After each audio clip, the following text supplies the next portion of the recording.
4천만 명에 이르는 인민들이 4년 만에 아사, 즉 굶어 죽게 됩니다. 1960년대 당시 우리나라의 인구수가 2,500만 명이었고 세계 제2차 대전에서 사망한 모든 이들의 인구수가 6천만 명이었는데 중국은 총알 한 발 쏘지 않고 한 나라의 인구수만큼 자국민을 죽였던 겁니다. 그런데 아무리 경제가 안 좋아져도 그리고 아무리 살기가 어려워져도 수백, 아니 수천, 수만 명도 아닌 4천만 명이라니 이상하지 않나요? 그들이 얼마나 끔찍한 삶 속에서 아사하게 되었는지 영상을 끝까지 보시면 아시게 될 겁니다. 중국의 패권을 쥔 마오쩌둥은 자신의 권력 유지를 위해 인민들의 염원인 먹고 살기 좋은 나라를 만들고자 했습니다. 그는 대대적인 경제 계획을 세우고 15년 안에 미국을 따라잡을 것이라는 엄청난 목표를 세우기도 했죠. 그리고 일본과 자민당 간의 긴 전쟁으로 지치고 굶주린 인민들을 위해 대식당을 운영하기 시작합니다. 이 대식당은 중국 전역에 100만여 개가 세워졌는데 이는 정부를 따르는 인민들에게 무료로 밥을 나눠주는 식당이었습니다. 이는 초기에 매우 좋은 호응을 얻으며 마오쩌둥의 계획대로 진행되고 있었죠. 당시 중국의 쌀 생산량은 사실 그렇게 많지 않았기 때문에 마오쩌둥은 인민들에게 더 안정적으로 밥을 나눠주기 위해 쌀 생산량을 대대적으로 늘릴 것을 계획했습니다. 이에 많은 박사들이 자신들의 계획을 보고서로 제출하게 됩니다. 마오쩌둥은 캘리포니아에서 기계공학과로 박사학위를 받은 천박사로부터 매우 간단하고 명료한 계획 보고서를 받게 되고 크게 감명하며 실천에 옮겼습니다. 그의 계획은 같은 면적의 벼를 더 많이 심기였죠. 보통의 모내기를 보면 벼는 얇디 얇은데 벼들 간의 간격은 널찍널찍한 것을 알 수 있습니다. 첸 박사는 이를 보고 공간 낭비라며 더 빼곡히 심으면 더 많이 생산될 것이라고 보고한 것이죠. 마오쩌둥은 이를 보고 이렇게 심은 벼들은 다른 동무들과 함께 더 편하게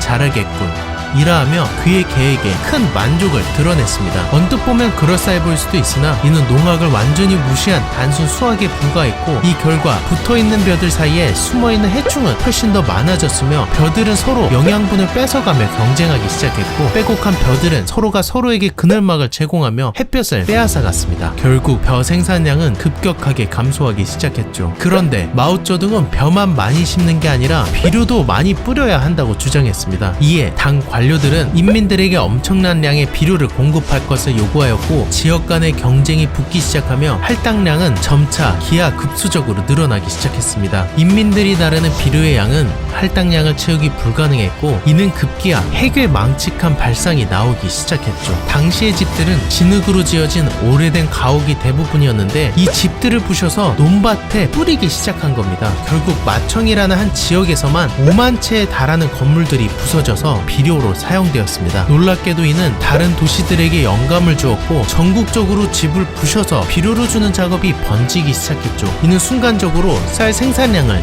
늘리기도 하였습니다. 그런데 마오쩌둥은 거기서 더 나아가 4가지 4대 악을 뿌리 뽑고자 합니다. 모기, 파리, 쥐, 그리고 참새. 인민들은 그중 벼를 야금야금 파먹는 참새들을 가장 싫어했는데 이들은 상부의 명령에 의해 조직적으로 참새를 말살하기 시작했습니다. 중국 인민들의 인력은 상상을 초월할 정도였는데 1958년 한 해 동안 무려 2억 마리의 참새를 잡아냈습니다. 참새의 둥지와 알은 모두 파괴되었고 내려앉으려는 참새들을 보고 냄비와 깽가리를 치며 소란을 피워 참새들을 지쳐 죽음에 이르게 하며 날아다니는 참새는 총을 쏴 죽이기도 했죠. 그리고 마오쩌둥은 참새를 잡아오는 수에 따라 포상과 표창을 주기 시작하니 인민들은 더욱 날뛰며 참새잡이에 열중했습니다. 이는 사실상 중국 내의 참새가 멸종위기에 처할 정도로 성공적이었죠. 그런데 참새는 벼만 파먹는 것이 아니라 벼에 붙어있는 해충들도 파먹었던 겁니다. 이에 천적이 사라진 메뚜기의 개체수는 급증하기 시작했고 쌀 생산량은 순식간에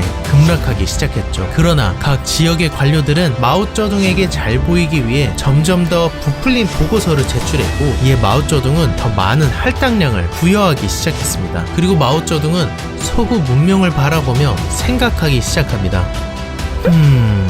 쟤들 보면 죄다 제철소 하나쯤은 가지고 있는데 우리도 제철소 만들어야 하지 않겠어?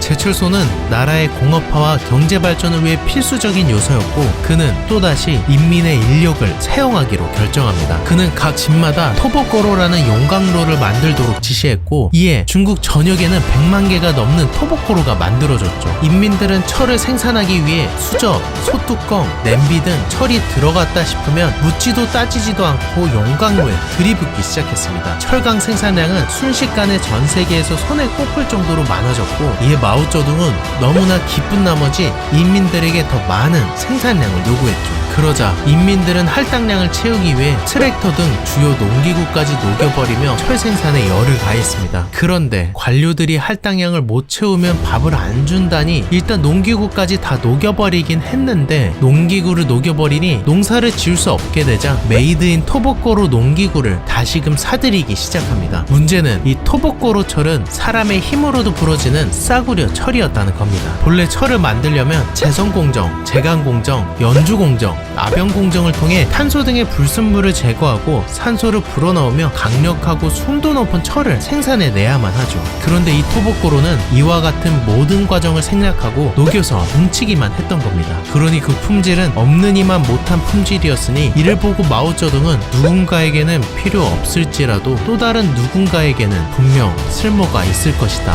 라고 발언하며 정신승리를 하죠.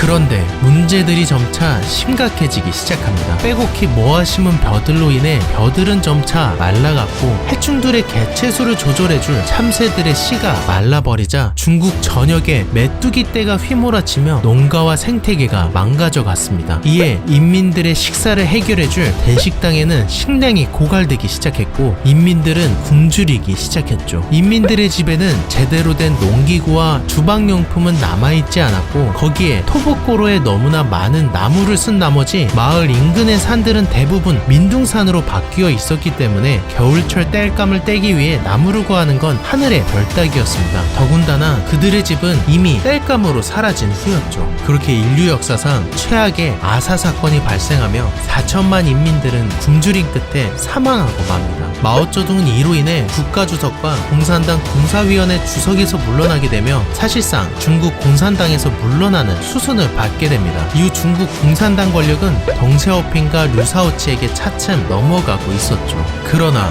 마오쩌둥은 공산당 중앙위원회 주석 자리를 이용하여 정치질을 하기 시작합니다. 저 도시에 사는 부르주아들을 봐라. 우리들이 죽어갈 때 저들 중에 죽어간 이들이 있는지 보아라. 우리가 못 사는 건 지들밖에 모르는 자본주의자들과 부르주아들이 미처 청산되지 못해서이다. 그러니 저들을 처단하라.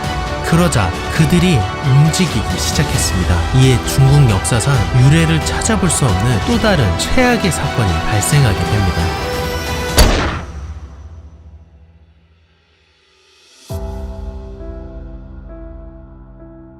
영상이 조금이라도 유익하셨다면 좋아요와 구독 부탁드리겠습니다.